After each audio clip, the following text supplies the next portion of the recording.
Eu, Não, eu vou fazer a leitura, o João que tá, faz. desculpa, é o João que faz, tá? Então vamos agradecer este momento, estarmos aqui reunidos para estudar estas benditas páginas, essas mensagens de luz, agradecer a nosso Deus, nosso Pai de amor, a espiritualidade benfeitora e amiga que dirige este estudo, que nos tutela, que nos intui. E não podemos deixar de buscar, de elevar os nossos pensamentos, o nosso coração ao alto, ao nosso amado Mestre Jesus, esse Mestre amoroso que nos acolhe em seus braços, que nos sustenta, nos ajuda a caminharmos a passos mais firmes, mais seguros.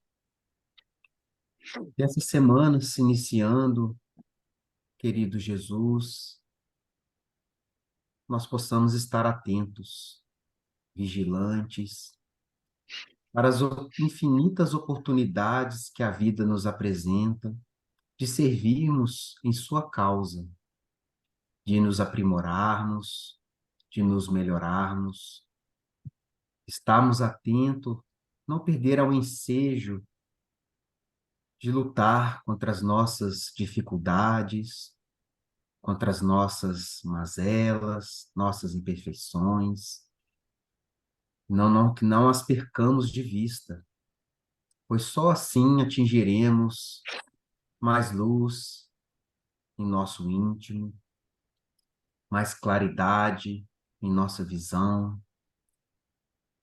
buscando a essência desse evangelho de amor que nos traz bom ânimo, nos traz coragem, força e fé, que os nossos corações a cada dia, Senhor, possa se espiritualizar cada vez mais, se sublimar, que não nos deixemos as sombras tomarem conta do nosso ânimo, da nossa vontade de fazer o bem, de servir em sua causa, querido Jesus. Pedimos que o Senhor abençoe a cada um de nós aqui presente, a cada irmão desencarnado que foi trazido aqui para estar conosco, que eles possam se sentir amparados, acolhidos, envolvidos nessas luzes, e assim como nós, se beneficiá-las delas. Que o Senhor abençoe os nossos irmãos que não puderam estar aqui conosco esta noite, que essas luzes, assim, igualmente cheguem até eles, e eles também se sintam aqui conosco, se sintam envolvidos e fortalecidos na caminhada. Nesta caminhada que seguimos com o Senhor, querido Jesus. Que o Senhor nos abençoe, nos fortaleça e nos guarde, hoje e sempre. Que assim seja. Que assim seja.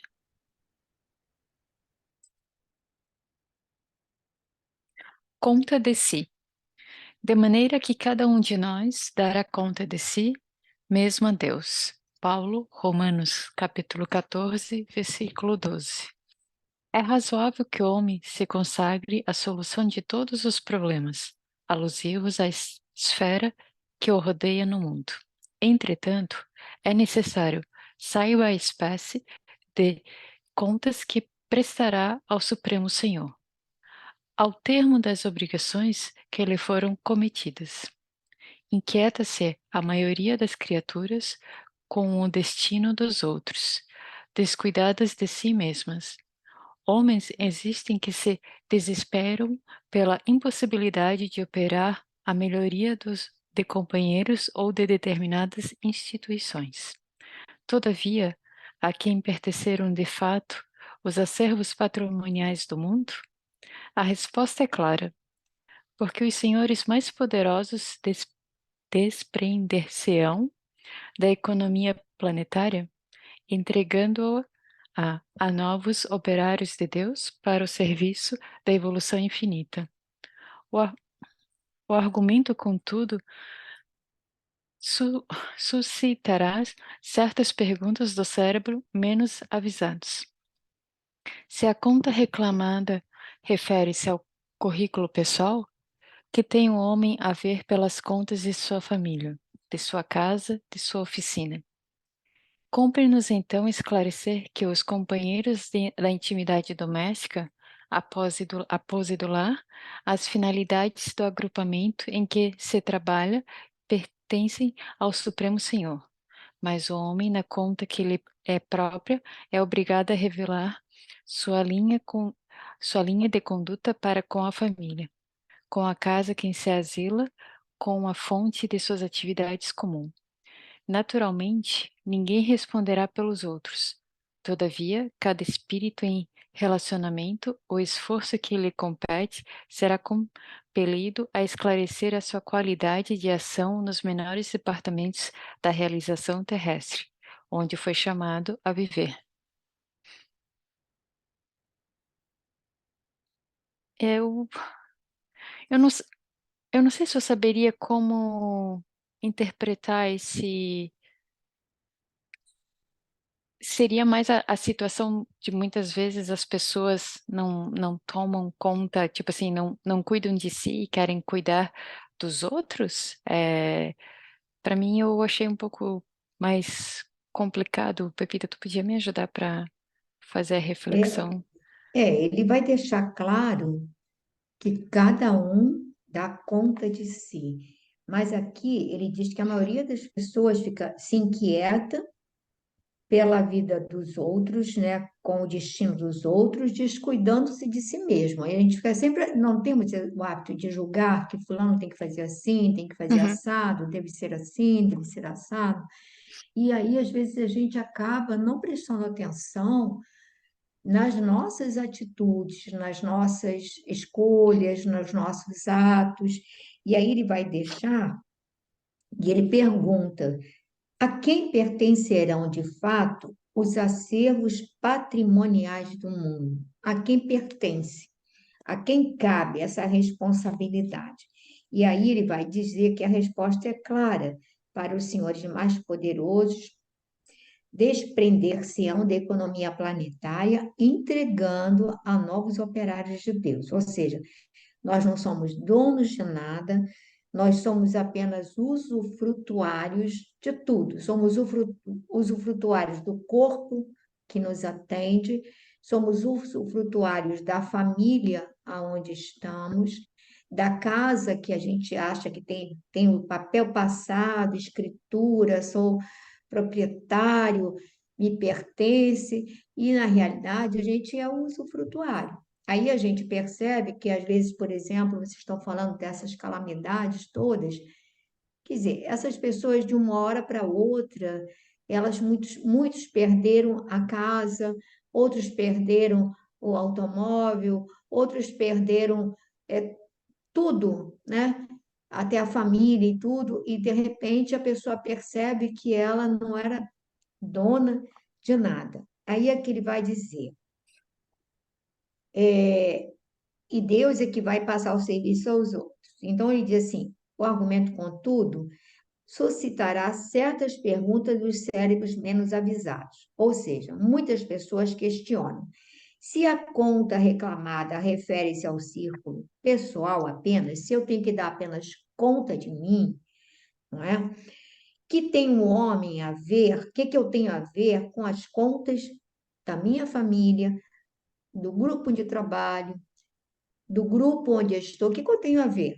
Aí ele vai dizer que, olha, embora cada um dê conta de si, cada um dá conta de si, o homem, ou seja, cada ser, na conta que lhe é própria, é obrigado a revelar sua linha de conduta para com a família, com a casa em que se asila, com a fonte de suas atividades comuns.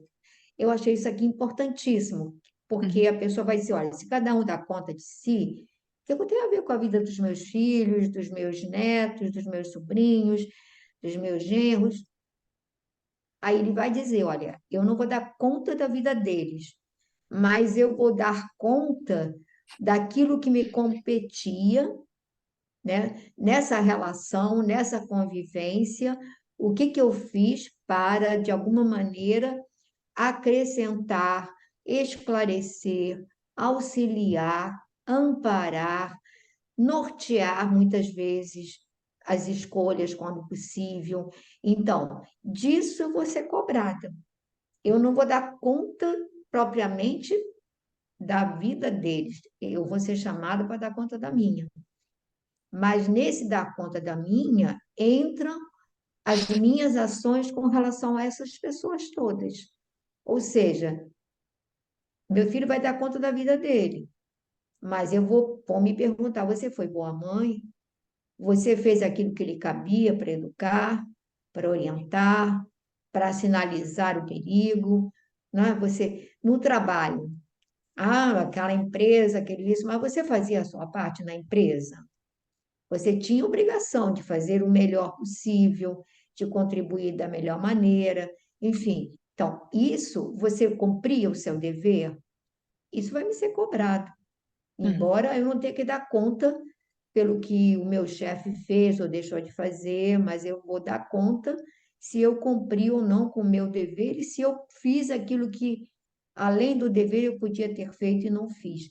Então, essa página, ela, ela vai falar sobre isso, dar conta de si.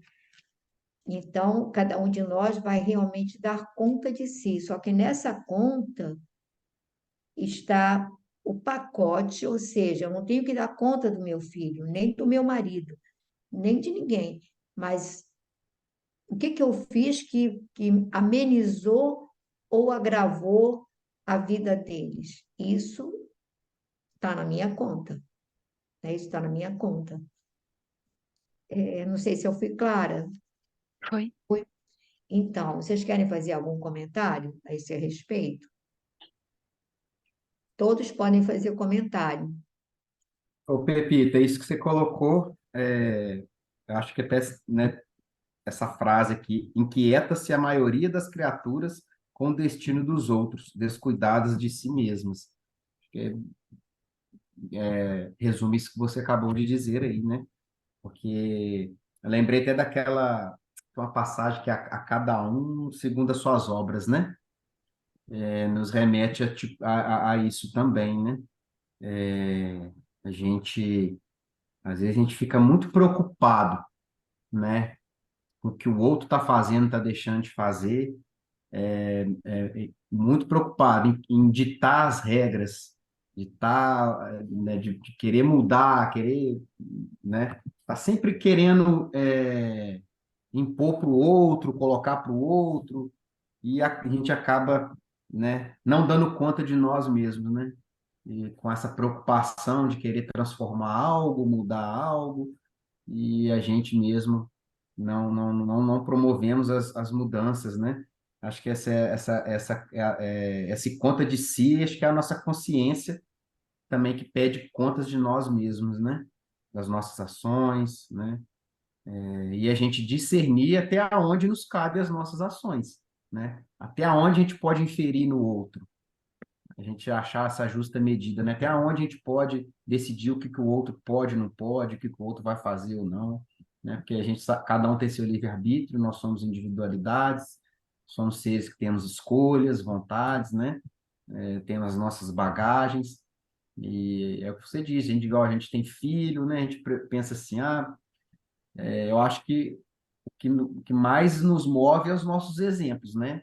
É a gente mostrar, dar o nosso melhor ali. Agora, se ele vai escolher realmente o que a gente está pondo para ele ou não, é uma escolha dele. É uma escolha de cada um. A gente fala do filho porque é o que está mais próximo, né? Mas isso é para o É, cônjuge, para um amigo que convive, para um irmão, para qualquer relação, né? Cada um escolhe o seu caminho, né? E acho que mas tudo isso, fala, Babi. Não, eu ia dizer que para nós realmente é sempre muito mais fácil ver o defeito dos outros, né? Isso aí a gente vê rápido, né? O nosso, a gente não tem tanta facilidade de ver, né? E realmente a gente está sempre influenciando as pessoas, ou bem ou mal, conforme o nosso comportamento, né? Exatamente isso. E vamos ser cobrados pela influência que espalharmos, né? Exatamente. seja ela boa ou ruim, né? É, isso a gente vai ser cobrado. Mas isso, olha, o Espiritismo nesse aspecto ajuda muito, porque nem sempre os filhos da gente fazem as escolhas que a gente acha que deveriam fazer. E às vezes eu acho que acabam dando, às vezes, murros como em ponta de faca, como se diz na gíria, desnecessariamente, né? Desnecessariamente. E às vezes a gente se angustia de ver que as pessoas estão escolhendo caminhos mais difíceis. A gente se angustia. E nesse ponto, o Espiritismo, a mim, ajudou muito, porque a gente começa a entender exatamente que você tem que fazer a sua parte. Emmanuel cansa de dizer que, por exemplo, ficou adulto, você pode aconselhar, se te permitirem. Se te permitirem, você pode aconselhar. Mas a gente não tem o direito de violentar o querer do outro, assim como a gente também não deseja, ou não aceita, ou não gostaria que uma pessoa viesse e nos violentasse nas nossas decisões, nas nossas escolhas. Então, ele diz: olha, a criança você orienta, você vai sinalizando. Por isso que é importantíssimo toda a nossa ação nesse período em que nós ainda podemos sinalizar, e a gente é tipo a planta que ainda aceita, sabe, a poda, ou ser amarrada na estaca para endireitar. Depois a gente não tem mais. Muitas vezes você só vai ficar calado e orar, porque É só a vida mesmo, não né? vão te dar essa abertura. E eles são adultos e vão fazer, escolher os voos deles, né? E nesse ponto, o Espiritismo, ele nos traz uma compreensão e um entendimento que antes a gente ficava meio desesperada, porque você achava que, olha, não, você tem que trazer nem que seja força, e não dá, não é para ser assim, não é para ser assim, né?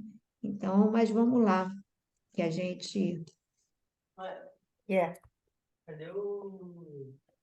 a gente vai agora para o capítulo Aquele quarto onde era sua avó ficava. Fabiote. Gi, fecha aí o teu som, que a gente está ouvindo a conversa aí com o seu Pedro.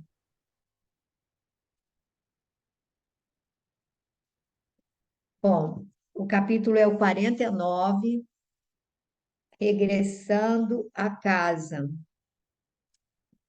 Então, vou começar aí com o João. Começar? Começo regressando à casa, imitando a criança que se conduz pelos passos dos benfeitores, cheguei à minha cidade, com a sensação indescritível do viajante que torna ao berço natal depois de longa ausência. Sim, a paisagem não se modificara de maneira sensível. As velhas árvores do bairro, o mar, o mesmo céu, o mesmo perfume errante.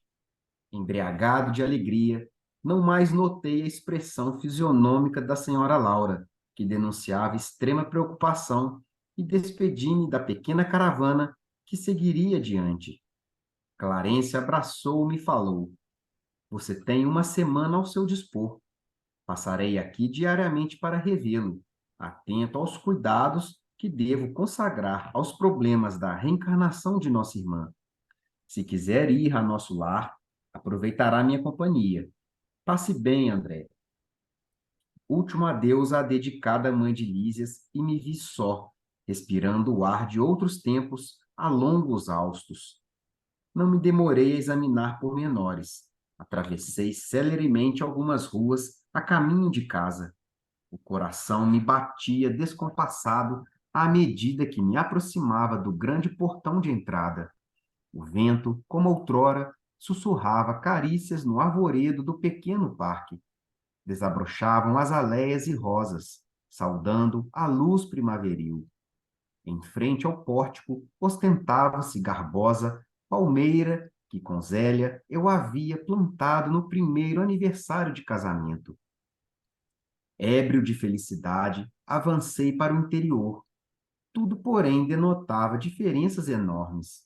onde estariam os velhos móveis de Jacarandá e o grande retrato onde, com a esposa e os filhinhos, formávamos gracioso grupo. Alguma coisa me oprimia ansiosamente. O que teria acontecido? Comecei a cambalear de emoção. Dirigi-me à sala de jantar, onde vi a filhinha mais nova, transformada em jovem casadora.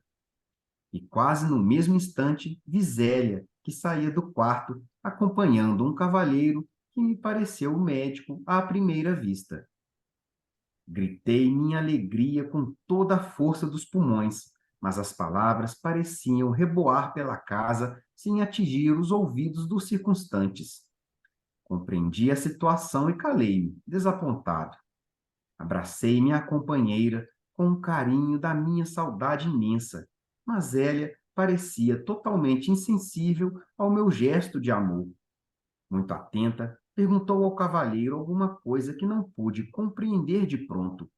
O interlocutor, baixando a voz, respondeu respeitoso: só amanhã poderei diagnosticar seguramente, porque a pneumonia se apresenta muito complicada, em virtude da hipertensão.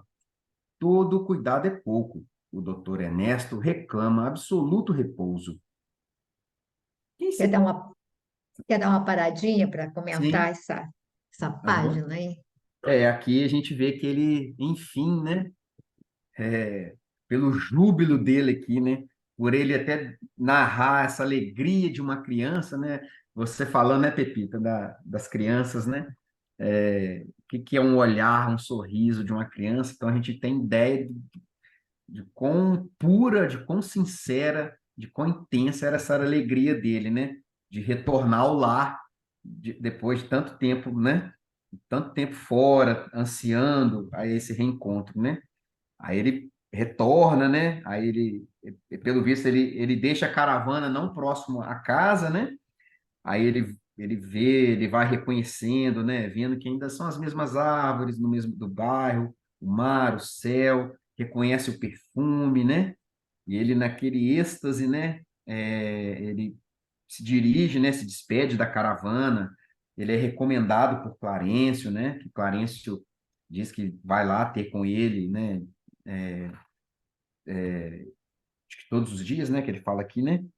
Ele passará lá diariamente para ver como é que ele está, né? Mas que ele seguiria lá para, né, para cuidar da reencarnação da dona Laura. E aí ele vai. Aí ele para, né? Ele vai atravessando as ruas, caminho de casa. À medida que ele vai chegando perto de casa, o coração, né? Ali o coração dele, né? Segundo ele, vai se acelerando.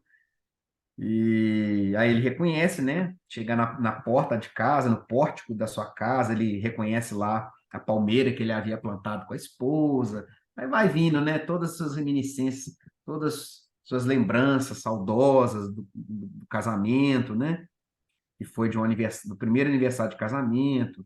Aí de ébrio de felicidade ele avança para o interior, aí ele já, coitado, na hora que ele atravessa a porta, ele já tem o primeiro baque, né? Vê que não estavam os móveis ali, ainda fala de jacarandá, que é uma madeira de lei, né? Ué, cadê os móveis de jacarandá? O retrato dele com a esposa e com os filhos já não estava mais no lugar. Aí ele já começou aquilo a oprimir, né? Dá aquela angústia nele, começa a se perguntar o que teria acontecido, começa a cambalear, né? Aí ele encontra a filha, se surpreende com a filha e vê que a filha já não é mais aquela criancinha, né? Já é uma moça, né? Como ele diz aqui, né? Casadora, né? Acredito que esse termo você já está pronta para casar, né? Aí ele vê a esposa vindo do quarto, né? Aflita, né? Ele entende que é um médico. Aí chega interessante que ele fala, né? Porque assim, quem tem mais sensibilidade, né? Às vezes a gente tomado de uma lembrança, quando vem uma lembrança de alguém, a gente sente que talvez é alguém que esteja próximo de nós, nos abraçando, nos acolhendo ali, né? A gente tem aquela sensação, lembrei de fulano, senti um arrepio, aquela coisa assim. E ele tomado de toda essa emoção que ele estava guardando ali, né? Para esse reencontro, aí ele dá esse abraço, né? Ele fala aqui que ele dá aquele abraço né, né, de saudade imensa a esposa, e a esposa não sente nada, né? Mas é justamente, acho que é por isso, pela essa preocupação dela, né? Ela ficou, né, como se diz assim, refratária a toda aquela vibração dele. Não que ela não quisesse receber, mas ela tomada de um outro sentimento, ela estava numa outra faixa, né? De angústia, de preocupação, né? Pelo companheiro dela, né? A gente, até onde nós lemos aqui, ele não parece que está com pneumonia, né? Não está bem de saúde. Aí ele sentiu que ele gritou, né? Ela não se fez ouvir, mas ele compreendeu que ela não poderia ouvi-lo mesmo. Mas essa situação, né? Parecia totalmente insensível ao meu gesto de amor. Não que ela não amasse, não que ela não quisesse sentir, mas era justamente, acho que é por isso, né? Ela não está ali, né? Em outra faixa de vibração. Acho que é mais ou menos isso que foi Exatamente esperado. isso, né, João? Porque às vezes, se a pessoa está antenada e alguém, do ponto de vista espiritual, alguém que a gente ama, pode ser o pai, o esposo, se aproxima e nos abraça, aí automaticamente, se você está, digamos assim, com a alma aberta, você, no mínimo, você vai pensar naquela pessoa. De repente, você vai dizer assim, engraçado, aí de repente me veio assim a imagem do papai ou do meu irmão ou do meu filho. Assim, aquilo vem porque você sentiu a presença. Quer dizer, na realidade, o que você sentiu é a presença e você diz, olha, me veio a imagem, me veio, mas ela, como você disse, ela está totalmente refratária, ela está agora totalmente voltada para o novo companheiro e a gente vai ver para frente que ela não quer nem que ninguém fale no ex, né? No defunto, como ela vai chamar. Então, agora, eu achei interessante também, gente, o Clarencio. Eu achei muito interessante o Clarencio, E já sabia o muito que ia sutil. acontecer, né? Ele sabia o que ele ia encontrar, ele sabia.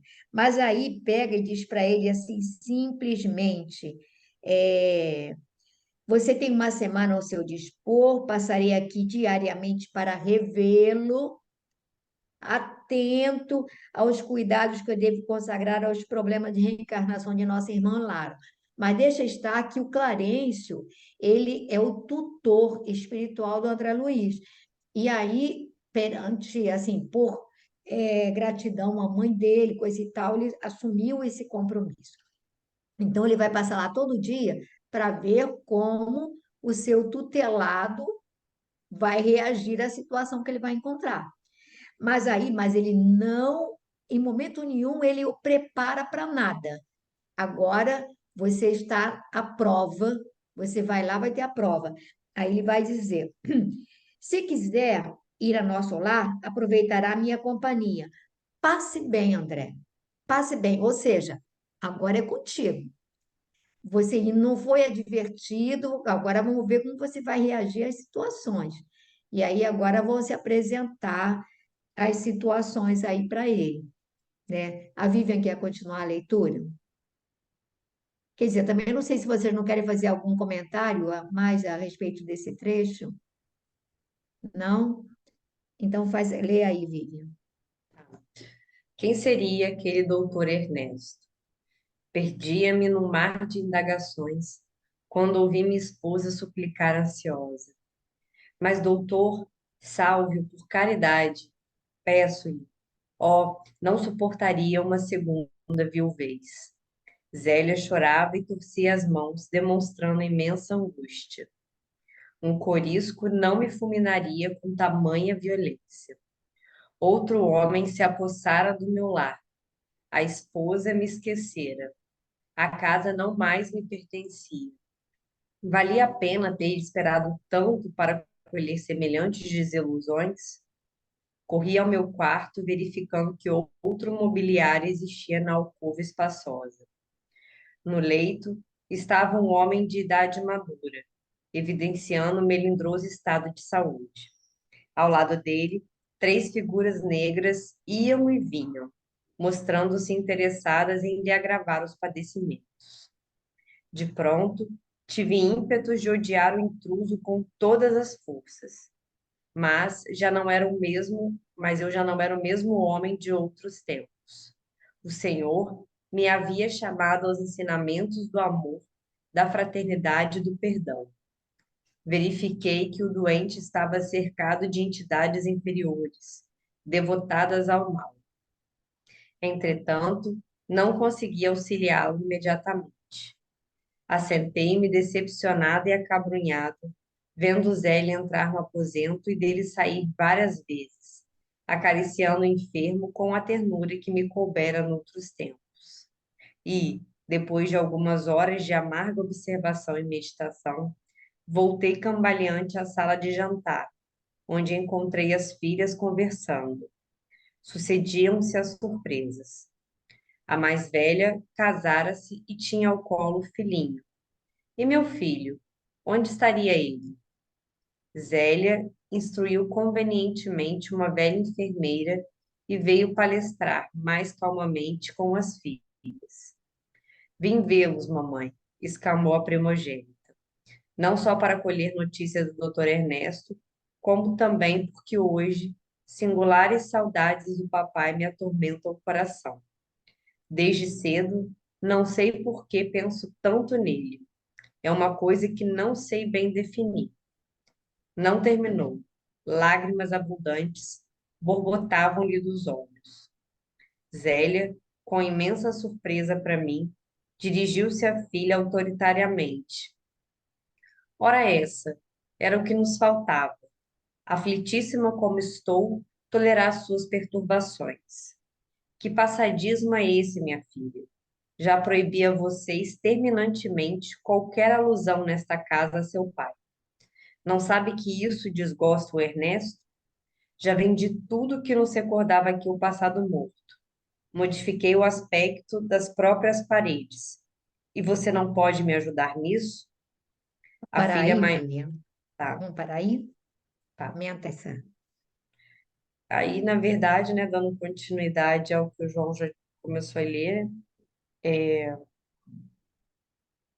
só voltar aqui.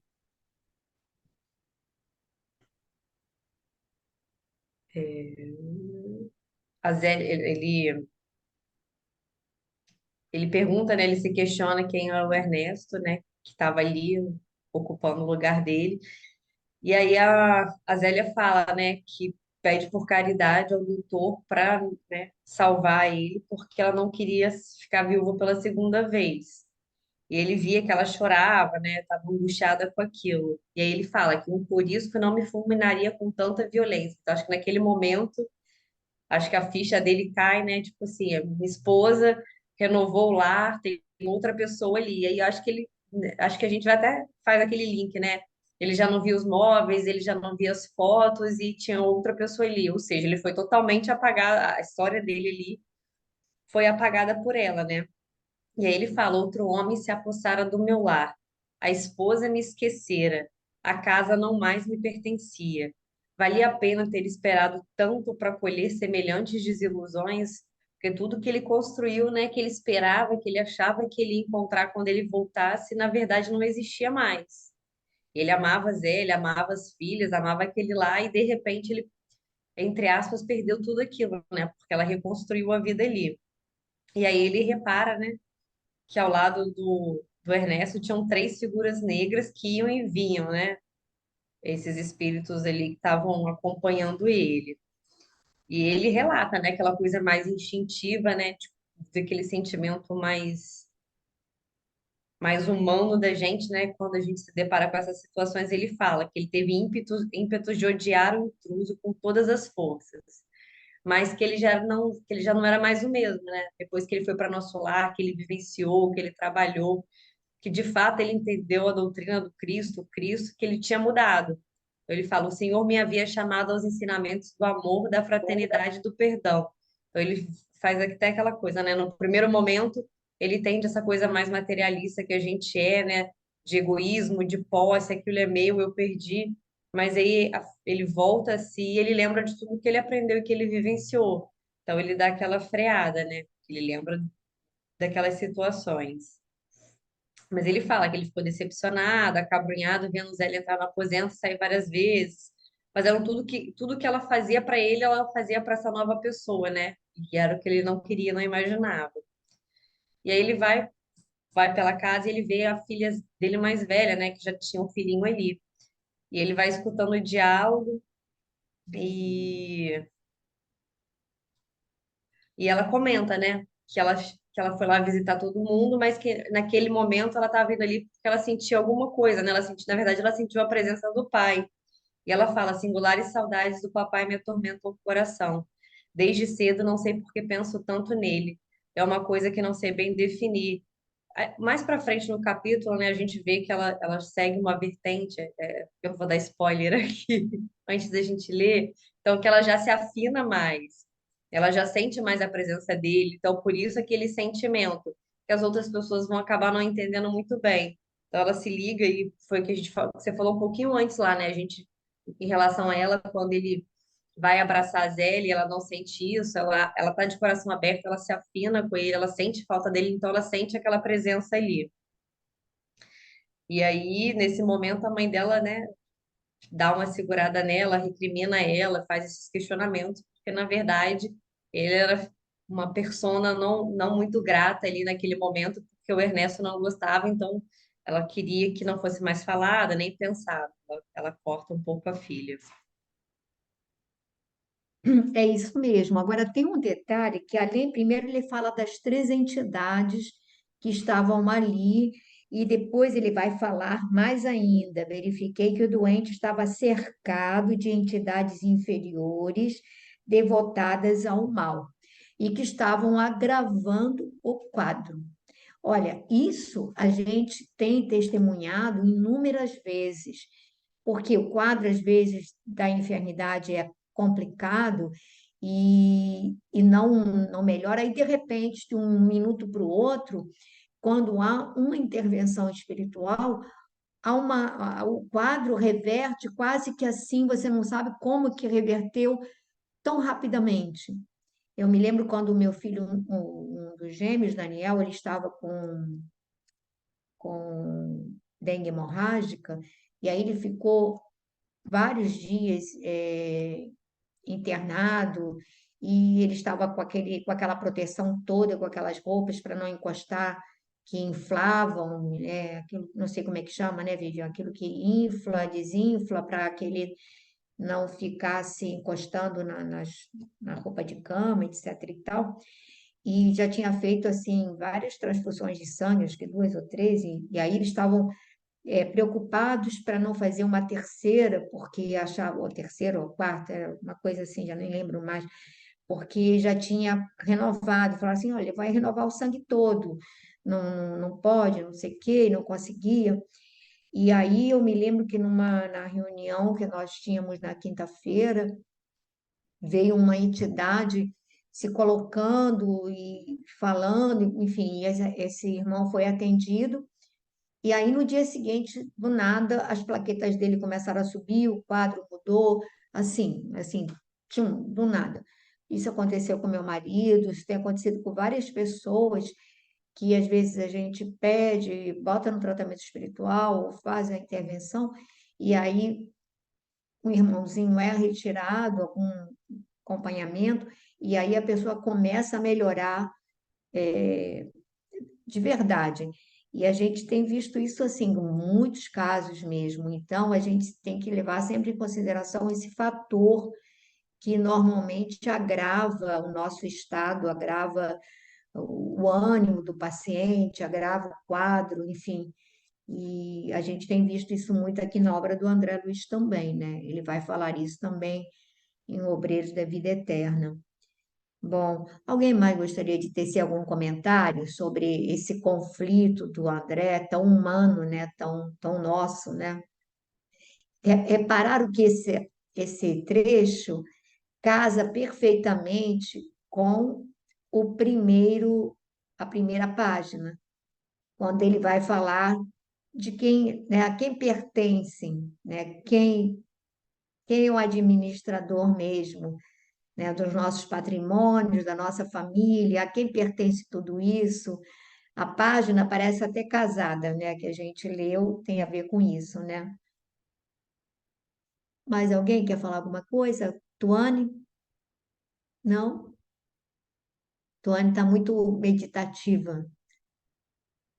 Eu acho que isso aqui mexe bastante com a Tuane, né, Tuane? Mexe. Então, vou pedir a Fernanda para continuar a leitura aqui. Pode ser?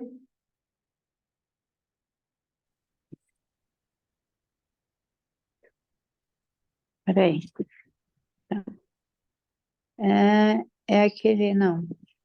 A filha mais Não jovem, terminou. a filha mais jovem interveio. Tá.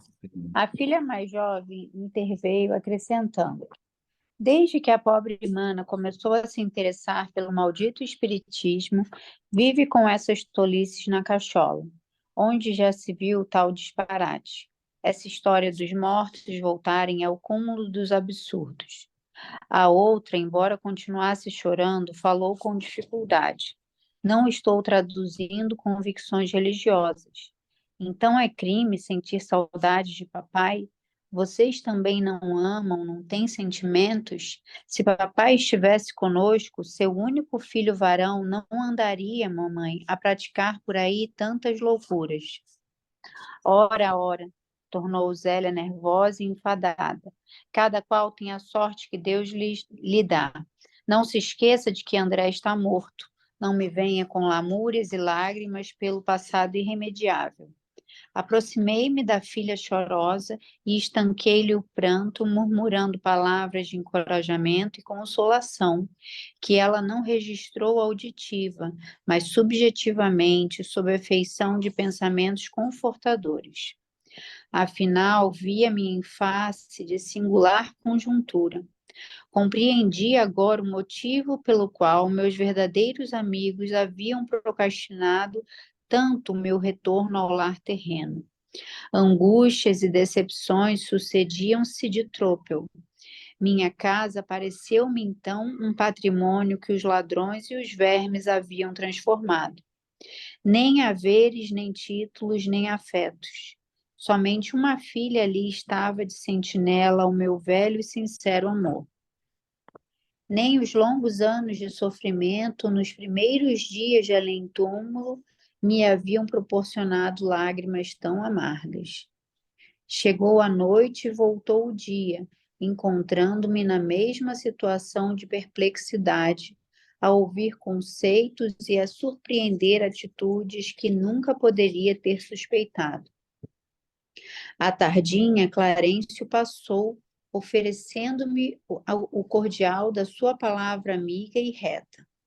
Percebendo meu abatimento, disse solícito: Compreendo suas mágoas e rejubilo-me pela ótima oportunidade deste testemunho. Não tenho diretrizes novas. Qualquer conselho de minha parte, portanto, seria intempestivo. Apenas, meu caro, não posso esquecer que aquela recomendação de Jesus para que amemos a Deus sobre todas as coisas e ao próximo como a nós mesmos opera sempre, quando seguida, verdadeiros milagres de felicidade e compreensão em nossos caminhos. Agradeci sensibilizado e pedi que me não desamparasse com o necessário auxílio. Clarencio sorriu e despediu-se.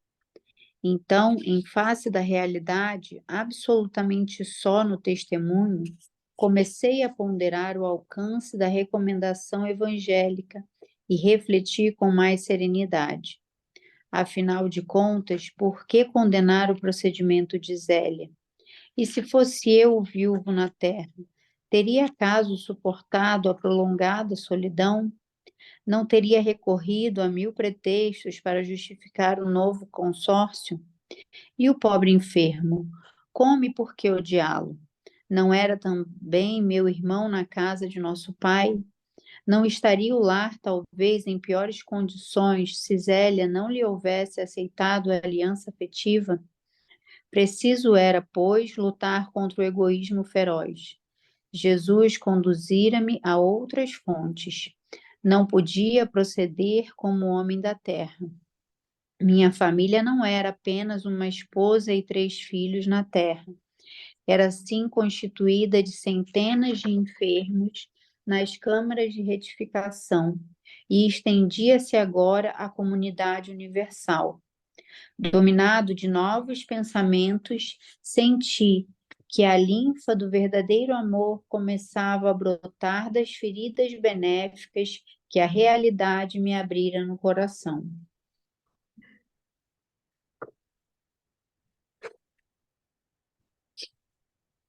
Então, aqui ele mostra, né, o sofrimento dessa filha mais velha, que aparentemente tinha um vínculo maior com o pai. Eu não sei nem se era só um vínculo maior com o pai, mas também parecia ser um espírito com um entendimento moral um pouco maior do que os outros ali, né? Porque aparentemente, assim,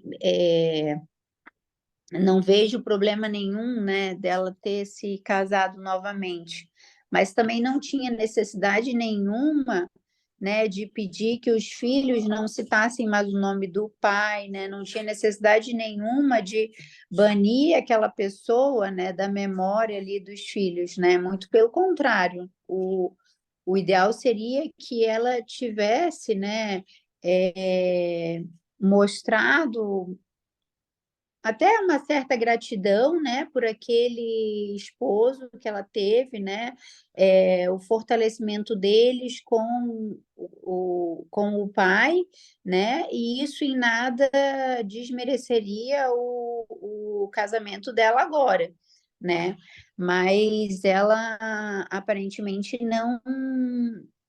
não se importava com isso, e a impressão que dá é que a preocupação dela era de manter o casamento e talvez até uma estabilidade assim, né, financeira e de situação.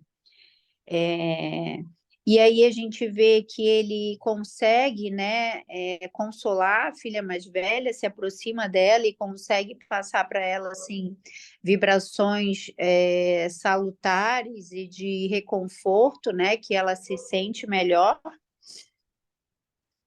E E aí ele diz que finalmente ele compreendia por que que ele demorou tanto tempo para ser liberado para voltar. Meus verdadeiros amigos, ou seja, aqueles que comigo sabiam que ele não tinha condições de voltar antes, né? Que era necessário ele ter toda uma preparação, né? No plano espiritual, né? Não só de tempo, não só de ensinamento, não só de trabalho, né? Como ele também foi colocado em diversas situações, né, em que ele presenciou situações semelhantes, né, e como os espíritos lidavam com aquela situação, né, para que ele pudesse suportar, né, de maneira saudável aquela situação, né? E mesmo assim, mesmo ele tendo já todo esse entendimento agora, ele falou que nem os longos anos de sofrimento no umbral, né, causaram lágrimas tão amargas. Então, assim, mesmo depois de todo esse tempo, né, modificando o seu campo mental e modificando seus sentimentos, ainda assim ele sofria bastante com aquela situação. E eu acho que ficou até meio paralisado com aquilo, né? Que ele diz que passa o dia, chega à tarde e ele se encontra ali meio que paralisado, só ouvindo e testemunhando, né? Aquelas situações ali sem fazer absolutamente nada.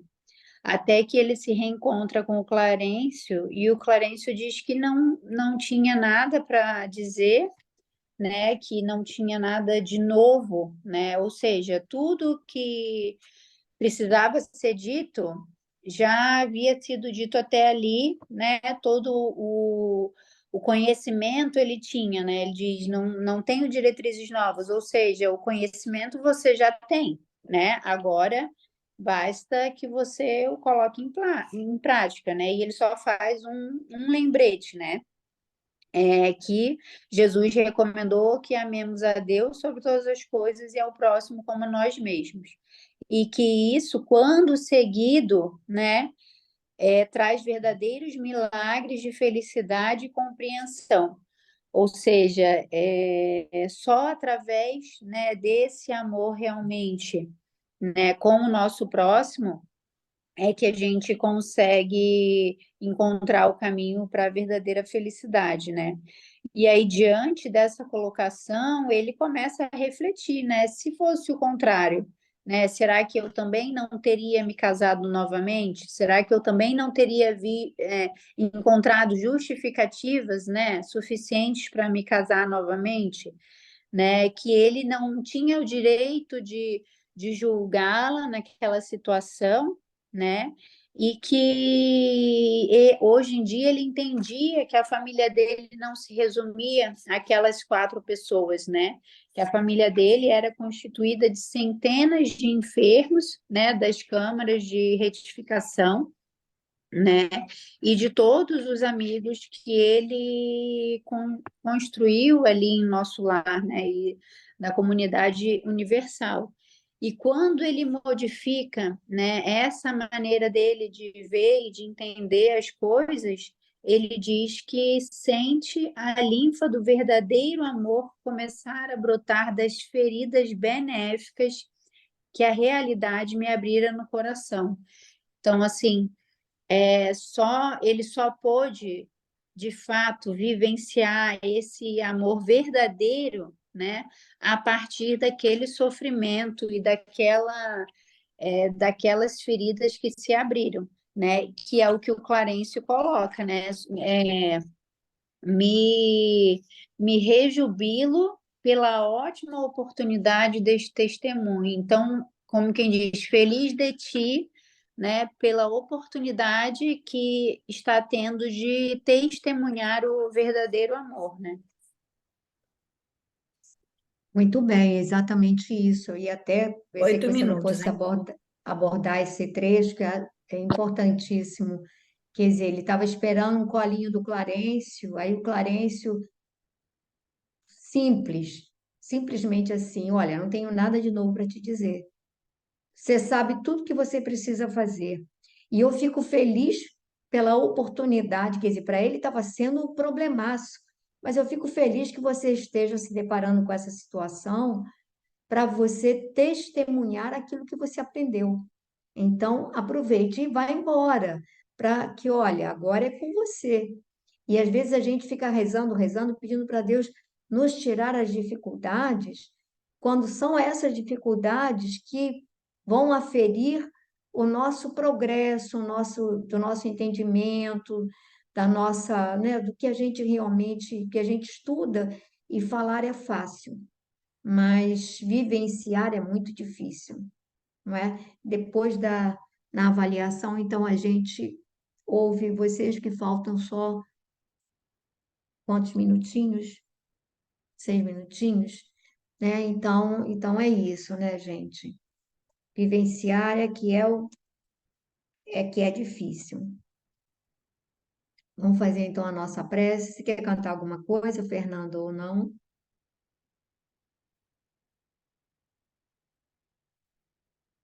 Não, com essa tosse. Então vamos lá, Babi, coloca aí só o Ave Maria de fundo, alguma coisa só para fechar.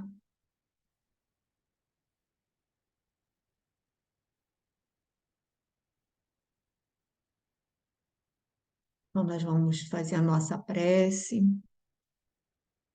agradecendo a Jesus pela oportunidade dessas reflexões que nos fazem repensar as nossas atitudes, a nossa maneira de ver, de encarar a vida e as circunstâncias que se apresentam para aferir o nosso aprendizado. Te pedimos, Mestre querido, especialmente por todos os nossos irmãos e irmãs que não puderam comparecer hoje. Pedimos pela Maria Carolina, pedimos, Senhor, pela Joana, pela Camila, por todos aqueles que, de uma forma ou de outra, hoje não puderam comparecer, onde se encontrem, possam ser envolvidos e amparados. Então, Mestre amado, abençoa os nossos lares, abençoa a todos aqueles que possam estar conosco e pedimos também, Senhor, pelos nossos amores que já partiram.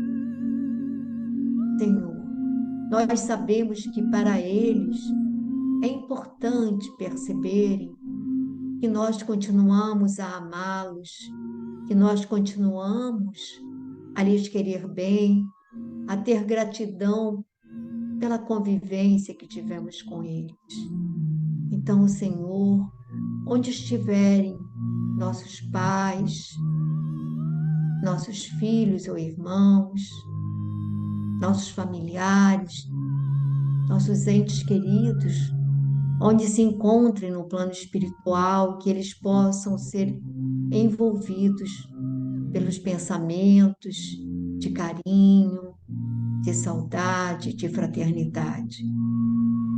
Abençoa-os, Mestre, ampara-os também, que eles também possam estudar e crescer, fortalecendo-se na tua vontade. Que assim seja.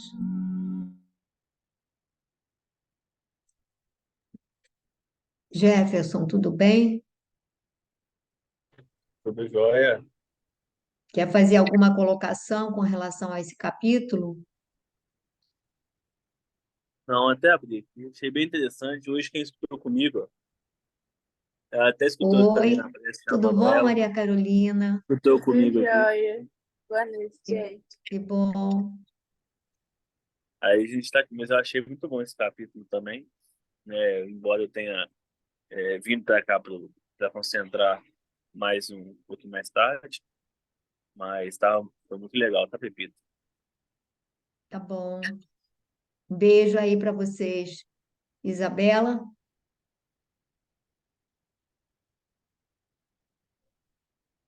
Olá, boa noite. Tudo bem? Tô aqui Tudo. deitadinha, assistindo o estudo. Tá bom, então. Quer fazer alguma colocação, Isabela? Não, eu acho que hoje eu não quero não, Pepita. Tá ótimo. Fernanda? Tudo bem. Desculpa, eu não cantei porque deu uma tosse, eu também tô meio cheia de catarro, que tá meio ruim aqui. Tá bom. Tá ótimo. Quer fazer alguma colocação a mais? Então tá bom. Beijo aí para as meninas. Vivian, Certinho. tudo certinho? Alguma colocação com relação a esse capítulo, Vivian? Não, acho que foi tudo falado. Até porque o capítulo ele fala por si só, né? A gente tenta pensar em cima, mas ele é bem claro e objetivo. Mas que eu acho que todos nós vamos ter um pouco de dificuldade para lidar com isso, né? Embora Ah, a não, gente, para lidar a gente isso aí com certeza. Mas ali não é é? isso, né? A gente é meio que o André Luiz em outras situações e a gente vai lendo, a gente vai vendo essas coisas acontecerem, né? E aí daqui a pouco é a nossa vez. Assim como ele vai chegar a nossa hora ali de ser posto à prova. É verdade. Tânia, Como disse a Vivian, o capítulo por si só fala tudo, né? E é bem isso ali mesmo, né? É bem isso ali mesmo. Mas está tudo certo. às vezes, a verdade é o seguinte: a gente tem uma dificuldade enorme de lidar com essas situações, porque nós estamos atrelados ao meu marido, ao meu filho, ao meu lar, a minha, não é? E aí, a mudança de cenário, a gente não consegue digerir muito bem, não consegue digerir, a gente não consegue irmanar isso. Mas o importante, eu acho que a gente não sabe, mas isso vai ficar na nossa mente e vai nos fazer refletir para poder lidar melhor com situações dessa natureza, porque todos nós, como disse a Vivian, foi a vez do André, mas vai chegar a nossa vez, não tem como, não é? Pode ser de um jeito ou pode ser do outro. Você parte, aí você volta, caramba, meu filho não está nem aí para mim, ou isso ou aquilo, pode não ser o marido, mas a gente vai se sentir meio que fora, excluído do cenário, porque a vida continua. Aí a gente pergunta, e a gente, como é que faria? Né? Então, eu acho que é importante. E você, Thelma? Certinho. Tudo certinho? Fica pensando no amor que partiu? É. É isso aí. João, Tudo certinho. tudo certinho? Tudo. André Tudo sob comando. passou uma linda mensagem para nós, né? De que ele é humano, né? Ele ali ainda, na humanidade dele ainda, né? Na condição, ele titubeou, né? Sentiu o impacto, mas ele deu a volta por cima e nos mostrou uma linda lição, né? É o que você disse, nós não somos, nós estamos, né? Então É. ele enxergou, acho que isso, né? Que ela estava esposa dele, eles estão filhos dele, agora ali, a partir daquele momento que ele já não estava mais ali, né? Ele já era um cidadão universal, né? E o último capítulo é lindo demais. É lindo É, demais. Aí a gente vai ver o crescimento dele. A Tuane está se desmanchando em pranto, né? Eu sabia que ela até. Fala aí, Tuane. Fala que a gente quer te ouvir.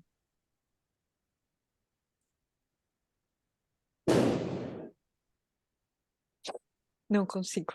Fala.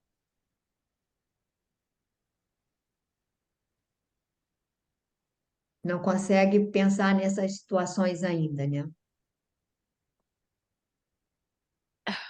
O caso é ver. Tô... É assim mesmo. Mas olha, por incrível que pareça, essas leituras, essas reflexões, elas vão devagarinho, sabe, ampliando o nosso entendimento. Sabe aquela pedra que vai abrindo, né? A água vai penetrando, vai. Eu estou vendo assim aquela imagem assim que vai gradativamente nos preparando para. E a gente fica feliz de pensar, né, que ela teve a oportunidade de ler, de estudar, né, e de refletir sobre esses assuntos antes, né, da partida e antes de vivenciar essa situação, né? É verdade. E ela falou com a gente que o último capítulo, esses últimos capítulos, ela falou comigo. Ai, dona Pepita, mas esse é muito difícil, porque nesse dia ela não assistiu, mas aí ela leu. Eu falei para ela, mas você leia, depois a gente conversa. E aí ela falou para mim, mas é muito difícil. Eu falei assim, mas é possível. Então, realmente, repara, ela fez todo um trabalho, ela foi preparada não só para a partida, mas para o que ela ia encontrar depois. De uma certa maneira, foi preparada, né? Ela foi levada a refletir assim, como o André. Na hora foi difícil encarar? Foi, mas aí ele já tinha visto Tobias com as duas esposas, já tinha visto outras situações, aquilo já o tinha chocado e ele foi, sabe, aquela coisa que vai se preparando, vai sendo drenada, vai se. E a gente, aquela tal história, a gente sabe como está a colocação das pedras nessa partida, nessa encarnação. Mas quem sabe o que fomos na outra? Porque às vezes o nosso filho foi o nosso amante, ou o nosso marido, ou outra pessoa. As pessoas mudam, né? E não desgravamos, não? Não, tá Não. gravando.